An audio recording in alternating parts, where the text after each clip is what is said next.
ఈ రోజే డౌన్లోడ్ చేయండి. మీ ఫేవరెట్ షోస్ చూడండి.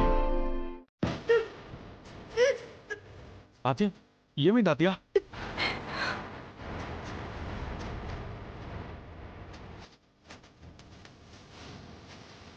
డాడీ శ్రేణు తీసుకురాలేదు, మీరైనా తీసుకురండి. నువ్వు ఇలా తొందర పడతావని నేను కళ్ళ కూడా అనుకోలేదు బేబీ. దేనికి? ఒక పక్క వాంతులు చేసుకుంటూనే ఎందుకమ్మా అర్థం కానట్టు నటిస్తున్నావు? కడుపులో వాడి బిడ్డను మోస్తున్నప్పుడు who told you that I'm pregnant? నేను ప్రెగ్నెంట్ అని మా డాడీకి చెప్పావా? నిన్ను అది కొట్టుకు కొట్టుకు ఈ రోజు నా చేతులు